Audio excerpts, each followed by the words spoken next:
ఈరోజు తెలంగాణ ఆర్యవైశ్య మహాసభ ఎన్నికలు జరుగుతున్న విషయం రాష్ట్రంలో ఉన్న ఆర్యవైశ్యులందరికీ కూడా తెలిసిన విషయమే. దానిలో భాగంగా రేపు మంగళవారం నాడు 17వ తారీఖు నాడు ఎన్నికలు డేటును ప్రకటించడం జరిగింది. ఎన్నికల్లో పోటీ అభ్యర్థి విడుదటి శ్యామ్ సుందరన్న గారు పోటీలో ఉండడం జరుగుతుంది. అన్నగారు ఖమ్మం సభ్యులతో మాట్లాడుతున్నారు. వారు రావడానికి కొంచెం టైం పడుతుందని చెప్పి ఈరోజు బచ్చు రామకృష్ణ గారి వారి మిత్ర బృందం బచ్చు రామకృష్ణ గారు దేవరకొండ నల్గొండ పర్యటన చూసుకొని మన మిర్యాలగూడ పర్యటన చూసుకొని సూర్యాపేటలో కూడా ఇక్కడున్న కౌన్సిల్ సభ్యులందరినీ కలవడం కోసం వారు ఓటు అర్థం చేసుకోవడం కోసం రావడం జరిగింది. వారికి సూర్యాపేట ఆర్యవైశ్య సంఘం నుంచి సూర్యాపేట కౌన్సిల్ సభ్యుల తరఫున స్వాగతం సుస్వాగతం చెబుతూ వారి ఈ ఓటు హక్కు గురించి వివరించాలని చెప్పి కోరుతున్నాను.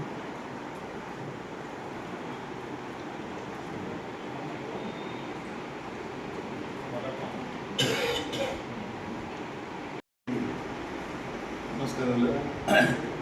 ఇదివరకు సామాన్య జిల్లా అధ్యక్షుడు చేసింది, నాగరికర్నూలు జిల్లా అధ్యక్షుడు, ఉమ్మడి మహబూబ్నగర్ జిల్లాకు అధ్యక్షుడు చేసింది. ఆయన చేసిన తర్వాత ఆయన అధ్యక్షుడు చేసినప్పుడు ఏం కాన్సెప్ట్ మీద అంటే ఒక ఆడ బిల్డింగ్ లేదు, ఉమ్మడి ఆయన చేసిన కొన్ని కార్యక్రమాలు చెప్తున్నాను. సామాన్య ఉద్దేశం ఏంటంటే ఒక పని అనుకుంటే వదలని మనిషి ఆయన వ్యక్తిగతంగా 90 రోజుల్లో ఇక్కడ బిల్డింగ్ కడతామని ప్రామిస్ చేసింది. ఉమ్మడి జిల్లాకు వైశ్య భవన్ లేకున్నది. ఒక అటువంటిది 90 రోజుల్లో దానికి ముగ్గు వచ్చి 6 monthsలో కూడా అక్కడ బిల్డింగ్ కట్టినాం మహబూబ్నగర్ జిల్లాలో. తర్వాత 6 ఎకరాల భూమి మహబూబ్నగర్కు నాగరికర్నూలు మధ్యలో 6 ఎకరాల భూమి తీసుకున్నాం. ఇవాళ 1 కోటి రూపాయల విలువ, 6 కోట్ల ప్రాపర్టీ జమ చేసింది నాగరికర్నూలు జిల్లా. అదొకటి. 30 కోట్లు పెట్టి ఇక్కడ శ్రీశైలం సత్రం తెలంగాణ ఆంధ్ర వేరే అయినప్పుడు మనకు కొంచెం వాల్యూ లేకుండా అయిపోయింది అని చెప్పి అప్పుడు నేను జిల్లా అధ్యక్షుడిని ఫస్ట్ నన్ను నిలబెట్టింది. తెలంగాణ ఏర్పడిన తర్వాత మొదటి నాగరికర్నూలు జిల్లా అధ్యక్షుడిగా నన్ను నిలబెట్టింది. ఆయన నాకేం ఇష్టం లేకున్నది, నేను నిలబడాలని నన్ను బాగా ఫోర్స్ చేసి నిలబెట్టింది. మా నచ్చండి. అయితే మేము ఇలా వచ్చిన తర్వాత మమ్మల్ని నిలబెట్టినాక హోరాహోరీ ఎన్నికలైనాయి. అక్కడ హకీములు అని పెద్ద మనిషి నాగరికర్నూలు ప్రాపర్లో. నాగరికర్నూలు ప్రాపర్లో 80 ఓట్లు ఉన్నాయి, అచ్చంపేట 18 ఓట్లు ఉన్నాయి. అటువంటిది మమ్మల్ని నిలబెట్టి సరే మేము తిరిగి చేసి క్యాన్వాసింగ్ చేసి ఆయన కూడా పట్టు వదలకుండా తిరిగి మమ్మల్ని గెలిపించుకున్నాడు. మేమే గెలిచినాం ఆయన. అట్లా ఒక పట్టు వదలకుండా చేసే వ్యక్తి సామాన్య గారు.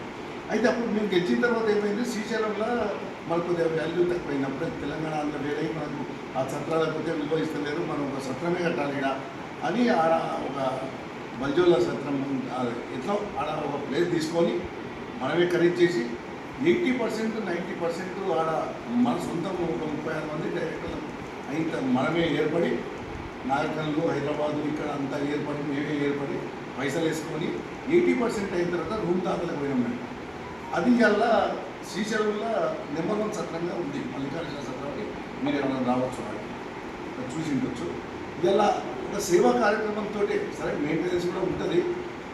4 రకాల టిఫిన్లు పెట్టాలని కాన్సెప్ట్ అందులో మన వయసు గారు. ఇవాళ అయితే 2 రకాలు పెడుతున్నాం. మార్నింగ్ టిఫిన్ సెక్షన్, మధ్యాహ్నం భోజనం పెడుతున్నాం, రాత్రికి టిఫిన్లు భోజనం 2 పెడుతున్నాం. తర్వాత పొద్దుగాల సాయంత్రం టీ కాఫీలు ఇస్తున్నాము. వచ్చిన వాళ్ళకి ఫస్ట్ మన కాన్సెప్ట్ ఏంటంటే మన వయసుకు వాల్యూ రావాలని. కొంత వచ్చి కూర్చోండి, మర్యాద ఇచ్చి తర్వాత టీయా కూల్ డ్రింక్సా అది ఇచ్చిన తర్వాతనే మీరు రూమ్ కావాలన్నా ఏం కావాలనేది మన వయసు అట్లా విలువ కావాలనే కాన్సెప్ట్ తోటి అది పెట్టినాము. ఇంకా అది వచ్చేది టీ కాఫీలు ఇచ్చే అది రాలేదు 2 yearsకి వెళ్ళి. ఇంకా అది సెటప్లోనే ఉంది. దానికి ఇంకా మేము దానికి లోన్స్ కూడా తీసుకొని 2 కోట్ల రూపాయలు అయితే అది ఫుల్ఫిల్ అయిపోతుంది. దానికి ఆయన పర్సనల్గా ఆ 4 కోట్ల రూపాయలు పర్సనల్గా జమ చేసి పెట్టి అవి తేరుకుంటే ఇంకా 2 కోట్ల ఇల్లు ఉంది. త్వరలో చిట్ ఫండ్ అదో ఇదో చేసి ఫండ్స్ ఇంక్రీజ్ చేసి చేశాం.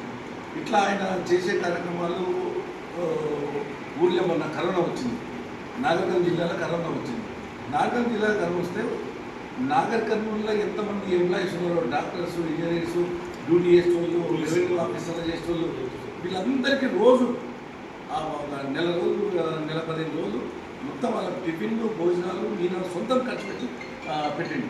అంటే ఒక సేవా తత్పరత ఉన్న వ్యక్తి శ్యామసుందర్ గారు. సరే అవతల అమరావతి శాఖ చెడ్డోడని మనం చెప్తలేము, 11 ఏళ్ళు 12 ఏళ్ళు మనకి ఎవరికి నష్టం చేయకుండా ఆయన కూడా ఉన్నాడు. సరే ఉన్నాడు, కానీ ఒక ఈ డెవలప్మెంట్ అనేది ఇంకా కావాలి మనకు. ఇప్పుడు మొన్న మున్సిపాలిటీ ఎన్నికలు వచ్చినాయి, మరి మున్సిపాలిటీ ఎన్నికలు వస్తే మరి ఏం దాని మనకి స్టేట్ కూడా అన్న మీరు ప్రెసిడెంట్ ఉంటారు. ఇక్కడ ప్రెసిడెంట్ ఎవరికైనా మన వయసుకి అక్కడ వచ్చినప్పుడే ప్రెసిడెంట్గా గుర్తింపు పడతారు ఎక్కువ. మరి స్టేట్ కౌన్సిల్ ఎన్నికలు, మన కార్పొరేషన్ ఎన్నికలు వచ్చినాయి, వస్తే మరి ఆయన స్టేట్కి వెళ్ళి మీకు ఏం కావాలయ్యా, మరి ఏంది మీ దాని ఇక్కడ ఉన్న ప్రెసిడెంట్కి ఫోన్ చేసి అక్కడ ఏమైనా ఫండ్స్ అవసరమా, లేకపోతే అది అవసరమా, మరి ఏమైనా అవసరమా, మరి తన ఎన్ని ఫండ్స్ ఉన్నాయి, మరి తలా సరే మనకు ఉంటే కాడికి తలా ఇంత ఇస్తాం చూడండి, టోటల్గా మన స్టేట్లో ఎంతమందిలో పడ్డారు. ఒకటి అక్కడ రావాలి మనకు, స్టేట్కి వెళ్ళి మనకు డిస్ట్రిక్ట్లకు అక్కడ రావాలి.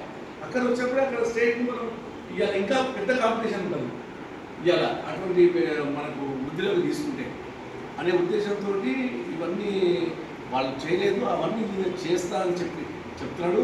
ఆ 5 ఎకరాల బగాయలకు గవర్నమెంట్ మనకి ఇచ్చింది కదా, దాంట్లో ఒక బిల్డింగ్ కట్టి ఆయనకు 4 కాన్సెప్ట్ ఉన్నాయి. ఒక హాస్పిటల్ అని, ఒకటి ఫంక్షన్ హాల్ అని, ఒకటి ఇదని 4 వింగులు పెట్టి మన వైశాఖ అక్కడ వచ్చేటట్టు చేయాలనే ఇది ఉంది. ఇప్పుడున్న మహాసభను కూడా కూడగొట్టి మంచి ఒక బిల్డింగ్ కట్టాలని శ్యామన్న గారికి ఆయన అనుకుంటే మాత్రం ఒక జిద్దులేగా చేస్తాడు, ఒక సేవాభావం అనేది. దీన్ని ఆయన వ్యక్తిత్వం గురించి మీ అందరికీ తెలుపుతున్నాం.